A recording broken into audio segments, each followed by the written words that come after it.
नमस्ते बच्चों। आज हम लेसन के लास्ट पार्ट में पहुंच चुके हैं, यानी पार्ट 4 में आपको बताऊंगी। इस पार्ट 4 में यानी जलती हांडी का जो पार्ट 4 है, इसमें मैं आपको एक शॉर्ट जो एनिमेशन वीडियो है, फिल्म है, वैसे से रिलेटेड ही जलती हांडी ही है वो एनिमेशन में, तो उसको वो मैं आपको दिखाऊंगी। वो शॉर्ट फिल्म है, वो फिल्म आप देखिए, वो वीडियो आप देखिए, तो आपको लेसन अच्छे से समझ में आएगा और मज़ा भी आएगा और देखने में। एंड उसके बाद आफ्टर दैट वीडियो मैं एक समरी बोलूँगी शॉर्ट में इंग्लिश में, उसी लेसन से रिलेटेड, ताकि कुछ भी अगर आपको डिफ़िकल्ट लगा हो, इन केस को समझ में नहीं आया हो, तो वो समरी सुन के आपको समझ में आ जाएगा। तो अच्छे से सुनते हैं उसको, आप भी अच्छे से देखिए, समझिए, तो और समझ जो भी आपको वर्कशीट जो मैं भेजूँगी रिलेटेड, उसे करने की कोशिश कीजिए। चलिए देखते हैं। इटली के पीसा नगर का गिरजाघर। शाम हो रही थी। एक बालक गिरजाघर के बाहर सीढ़ियों पर बैठा किसी का इंतजार कर रहा था। सामने सड़क पर लोग आ जा रहे थे। बालक ने देखा कि एक आदमी नीले रंग के कपड़े पहने हाथों में तेल का पीपा लिए आया। वह सामने लगे लैंप पोस्ट के पास रुका। लैंप पोस्ट के ऊपर लटक रही हांडी को उसने खंभे से बंधी रस्सी के सहारे नीचे उतारा। हांडी के अंदर रखे लैंप को निकाला, उसमें तेल भरा, उसे जलाकर हांडी में रखा और हांडी का ढक्कन बंद करके रस्सी खींची। हांडी फिर से लैंप पोस्ट के ऊपर लटकने लगी। वह बालक देख रहा था कि हांडी हिल रही है। जितना वह एक तरफ हिलती है, उतना ही दूसरी तरफ भी हिलती है। बालक ने हांडी के इस तरह हिलने को ध्यान से देखा। हांडी का हिलना उसे अच्छा लगा। इस घटना ने उस बालक के मन पर गहरी छाप छोड़ी।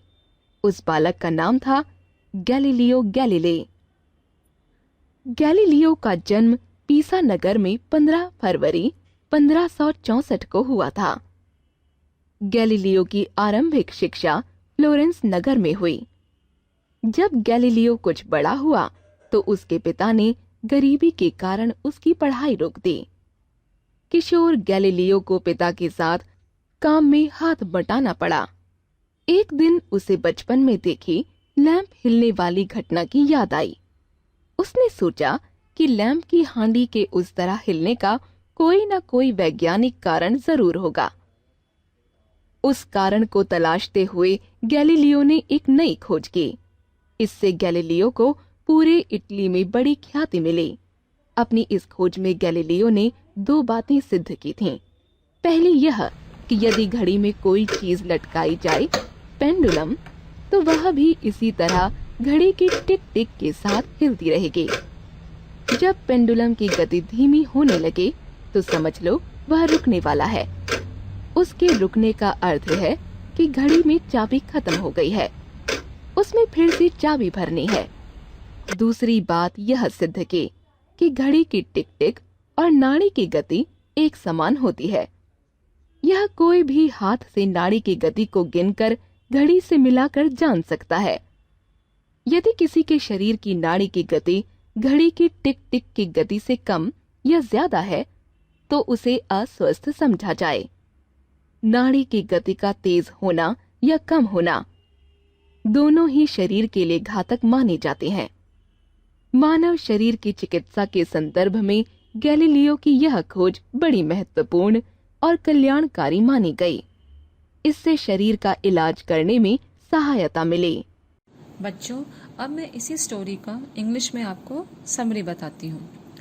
इन पीसा city, Italy, a boy was sitting on the stairs of the church. He saw a man wearing blue clothes brought oil cane. The man stops near a lamp post and with the help of a rope he brings down the earthen pot below. He filled the oil in lamp and then pulled the rope so that earthen pot hangs again on top of a lamp post. The lamp started moving to and fro motion. The boy was watching all this very carefully. he liked the movement of the lamp. The boy's name was Galileo Galilei. Galileo was born in Pisa city on 15 February 1564. Due to poverty, he had to leave his studies in the middle and help his father in his work. One day, Galileo remembered the same incident of the lamp moving. He thought, if the lamp is moving like this, then there must be a scientific reason behind that. Looking for the same reason, he made a discovery or research in which he proved two things. The first thing he observed, if something like a pendulum is hung in the watch, it will move to the sound of the clock ticking. If the speed of the pendulum starts decreasing, it means the watch is about to stop and it's time to change the battery. The second thing, he observed that clock tick-tick sound and pulse rate of the human body are same. If the pulse rate of a human body is more or less than the ticking sound of the clock, it means that person is not well. Increase and decrease of pulse rate is dangerous for the human body. The research by Galileo was considered beneficial for the whole world, and this helped the doctors a lot in treating patients. तो बच्चों, summary सुन के तो मुझे पूरा विश्वास है आपको समझ में आ गया होगा पूरा लेसन। अब जो है मैं आपको एक एक्टिविटी भेजूंगी वर्कशीट में।